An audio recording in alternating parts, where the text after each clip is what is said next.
Hello everyone, in this video I'm going to talk to you about the ticket reselling boom and why a growing live entertainment industry is the backbone for more opportunity for ticket brokers. And as you can see, for the last 10 years there's been an 8.5% annual growth in online ticket sales. So let's get started. So the key takeaways, just to kind of summarize what we're going to talk about in this video, is that the market for ticket resale is growing. There is an increase in consumer spending and disposable income. Younger demographics prefer live performances, festivals accounting for a large percentage of that growth. Concerts and festivals are the best opportunity for broker growth. So if you're looking to expand as a broker, concerts and festivals are what you want to focus on in going into the future. And then lastly, learn to discover upcoming performers with data to stay ahead of the competition and make the greatest resale margins. So be able to find new artists, new rappers, new performers, people who are growing really fast and performing in small venues where you can kind of take advantage of being the first mover on these artists and make the largest margins on your resales. So let's keep going. This is kind of a chart of what the current market looks like, the market segments. So what are people actually spending money on? Music concerts at 49%, other events 10.8%, outside of theater at 19%, and then sporting events at 21.2%. So concerts and music is by far the largest segment. Sports and theater are surprisingly close. I was surprised to see that they were so similar. Music is still the fastest growing segment. I'm expecting it to reach over 50% in the next 4 to 5 years at 51%. And then theater is slowly declining, which is being overtaken by music and sporting events. So I think we'll kind of see the two big ones kind of continue to get bigger as the other segments kind of just get a little bit smaller. So spend by age group, this is kind of explains how the money in the ticketing industry moves, who's going to the most events, who's spending the most money. So of course, ages 35 to 54, it's a large demographic, spend 43%. 25 to 34 is 18.5, and then 16 to 24 is 16.5.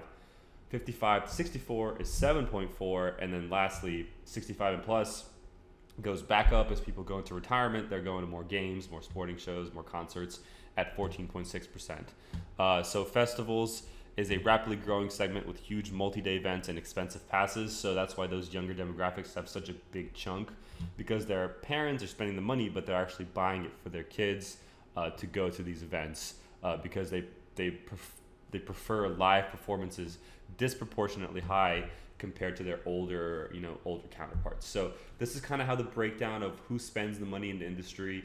Not really much of a surprise here, but we do see that younger demographics prefer live performances more than, let's say, they had in the past. So it's a big opportunity, because what that says is that in the future, these demographics that prefer concerts and going to live events more, they're going to have more disposable income as they have more income coming in and they're older, and that whole market is going to continue to grow as a result of that. So why exactly is the live entertainment industry growing? Like I said, more disposable income. There has been a steady increase in ticket prices across the board. It is a supporting system for sports franchises. Musicians need the live entertainment industry. Ad spend is increasing, and then also mobile ticket adoption. So let's go ahead and jump into these a little bit more in detail. So more disposable income, of course, people have more money. They're going to go see more shows. They're going to spend more money on entertainment.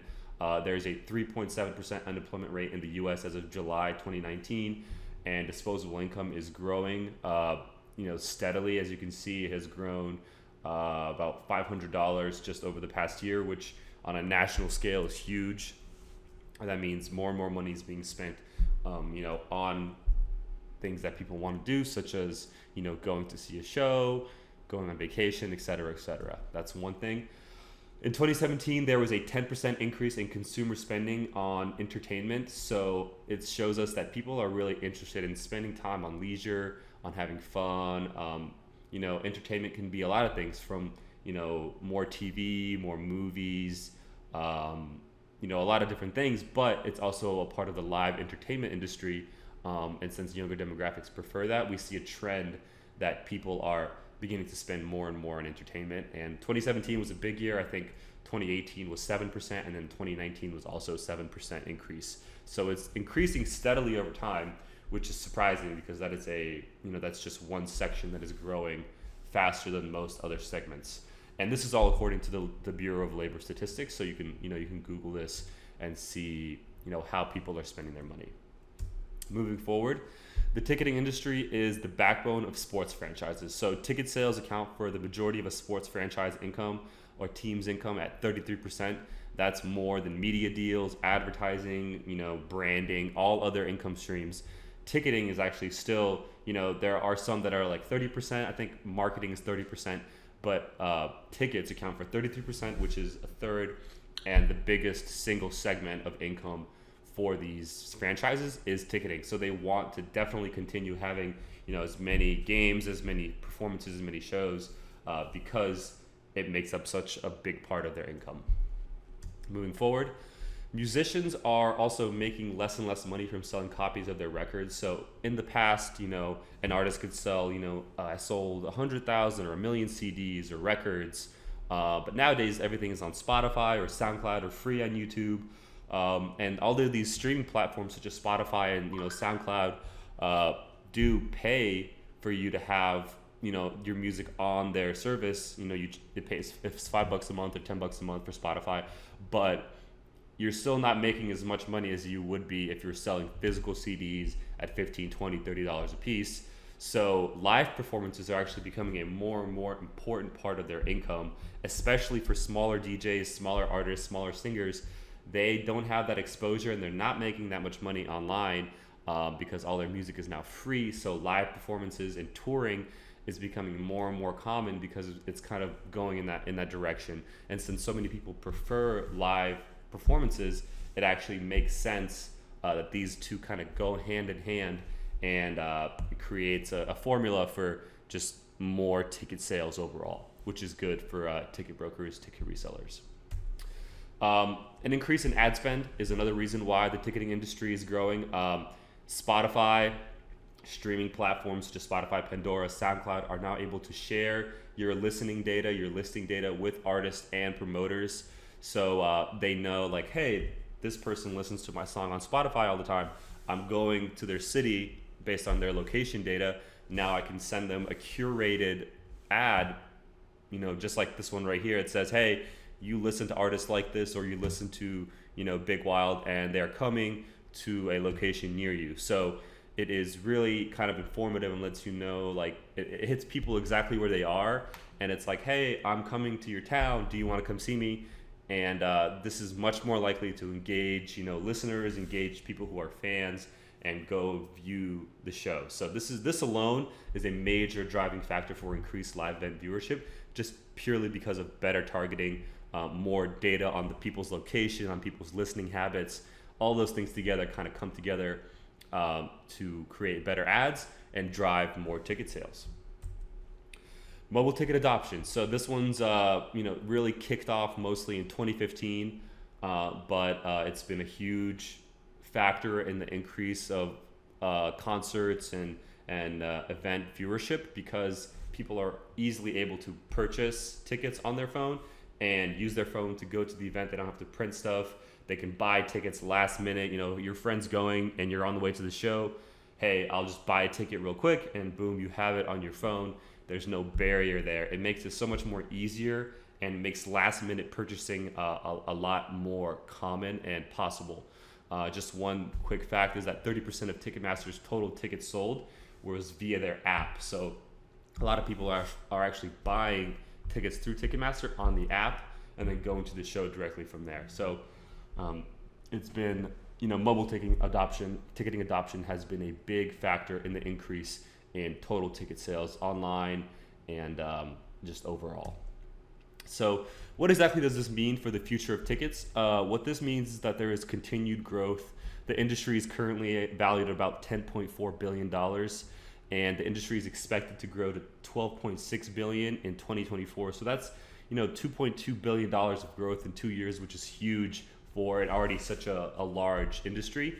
But this industry is in its growth phase. So there's a lot of growth in the ticketing industry, in the live entertainment industry as a whole, and thereby, more tickets to be bought, more tickets to be sold, more money to be made. So live events are going to provide a reason for gathering in an isolated culture of technology. Everybody's on their phones inside watching TV, not so much hanging out or spending time with friends. So these live events, what they provide is a reason for people to come together, a reason for people to go have a night off with their friends, with new people.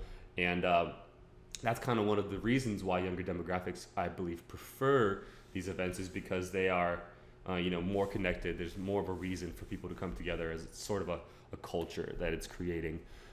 Something new that's going to be coming as well is custom ticket packages that include perks and social media connection prior to and after events.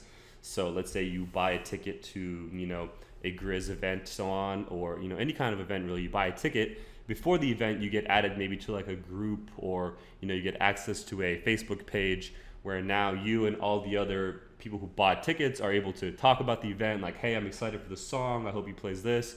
Maybe you can vote on what songs you want the artist to perform, or what things you want to hear. And then after, you can like meet up with people who are part of that event and keep track and kind of be in the know for the next time the artist goes on sale. So these custom ticket packages, they're not so much around yet. They're just starting to emerge. That is going to be a big thing, in the next 4 or 5 years, as we see, more custom ticket packages that include perks and different benefits to going to these live events and kind of allowing people to connect more. And then, of course, a stretch is possible tickets to VR concerts. VR is going to be bigger and bigger. I thought it was just interesting to throw this in here that, VR, and you go to a concert, you already have silent discos, which is you put your headphones on and you listen, you select the channel, and it's completely quiet, but to you, there's a concert going on, and also with the people around you, but you can also just turn it off. Similarly, you could buy a ticket to go to a VR concert from your home. So that could be something huge, pretty interesting to think about that. But that is kind of the future of tickets. That is why the ticket resale industry is booming. I hope you learned a little bit about this industry, and I think there is a lot of growth coming to ticket resale. Live entertainment is going to be even more prominent and important in the future, and as a result of that, the ticketing industry is going to continue exploding side by side. Thanks for watching this video, everyone, and if you have any questions, leave a comment below this. And if you want to learn more about ticket brokering, ticket reselling, we'll throw a link beneath this video to the registration to the startup webinar, so you can learn about how you can take advantage of this growing industry and make money buying and reselling tickets.